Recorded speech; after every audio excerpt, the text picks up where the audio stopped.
喺今集開始之前，希望睇緊呢條片嘅朋友，如果你中意今集嘅內容，希望你訂閱我哋頻道同按個 like 以作對我哋嘅支持。各位好，又嚟到長波教室啦！而家見到有一盒廚具喺度啦，咁好明顯今集我哋講解廚具嘅，今次就會同大家講解點樣去保養同埋去開鑊啦。今集如何開鑊加保養？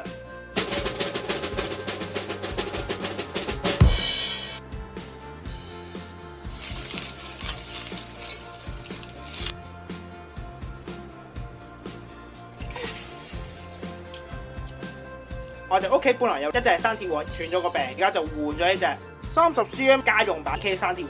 我哋而家開出嚟睇一睇，拎開呢啲先。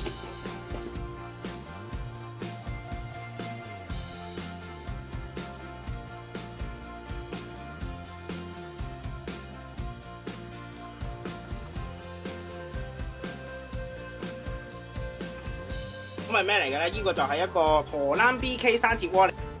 佢特別之處係弧形係兜嘅，方便翻咧我哋炒菜嘅時候咧，啲嘢嚟到呢度咧就可以自己翻落嚟啦，咁就唔會飛晒出去。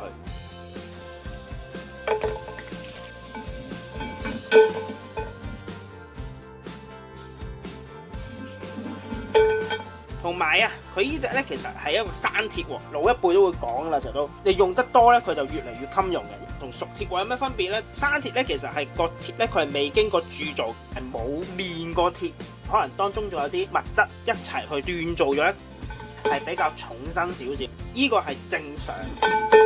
開鑊啦，即係佢出廠嗰時咧，可能會有油面頭啲污糟嘢啊，清一清洗咗佢。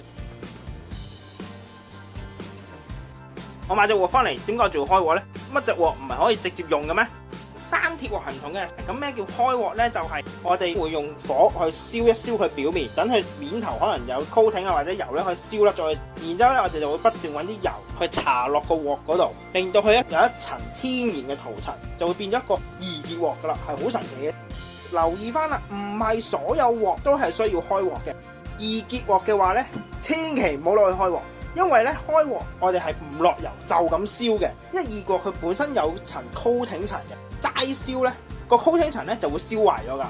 你隻易結鑊咧就會變咗黐底鑊，知乜嘢嘢都黐底嘅。點解開鑊咧都一定係揾雞蛋去？原因就係雞蛋係最容易黐鑊嘅。你想知你係咪真係完成咗，就要煎一隻荷包蛋。我哋就嚟開鑊啦，先燒到甩晒啲顏色，每一面都要燒紅佢。如果唔係咧，個 coating 層就上得唔好噶啦，變緊色，聞到一陣味嘅，咁嗰啲係出廠嗰時噴嗰層油嘅味道。嚿肥豬肉，火好咧有顏色嘅，再洗嘅。第二次同樣燒到佢出煙先。咁如果你屋企係冇豬膏嘅時候咧，普通油都得嘅。第二轉就開始用普通油啦，葉子索一索，薄薄一浸，燒到乾為止。大約做3至5次嘅，側邊嘅位記得燒。第3次，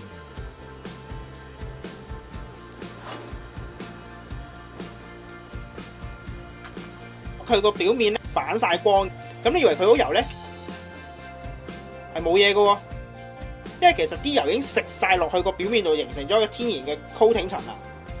唔落油嘅情況下，煎一隻雞蛋都唔黐底嘅，就代表你隻鑊已經完成咗。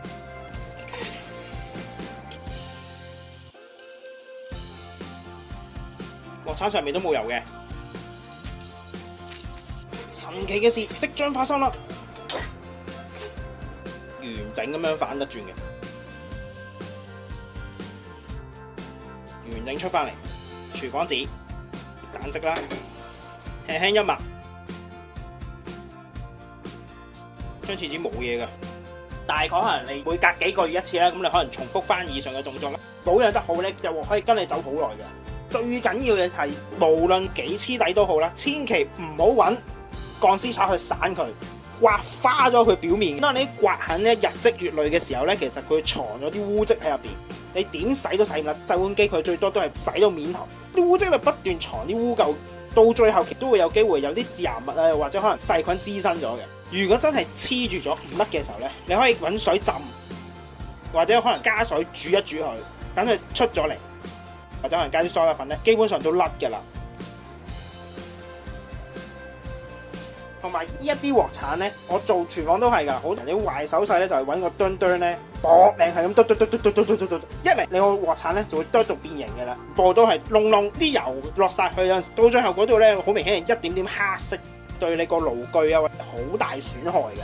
爐具呢啲嘢係總有一天係會同你講拜拜嘅，但係冇理由你1000幾2000蚊買個鑊翻嚟，我用1-2年咁就報銷，大家都唔想嘅大咁嘅件事係咪先？如果你真係要佢跟隨到你好耐，唔好用鋼絲叉，唔好剁佢啊，唔好夾硬係咁散佢，刮愛錫下啲爐具咯，我成日都話。今集我哋講解開鑊同保養都差唔多啦，咁希望大家中意啦，我哋下集再見，拜拜。呢個鍋已經用咗4日㗎啦，見到佢係越嚟越黑，越嚟越黑嘅。你每一次用佢油層咧就會不斷咁變厚嘅，越黑係正常嘅。今集亦都差唔多啦，多謝各位收睇，詳細食譜我哋會上載喺 Facebook 專頁度，有興趣嘅話可以上去查閱。另外，如果中意我哋頻道嘅話，希望可以訂閱我哋頻道同按個 like 以作對我哋嘅支持。希望大家中意啦，我哋下集再見，拜拜。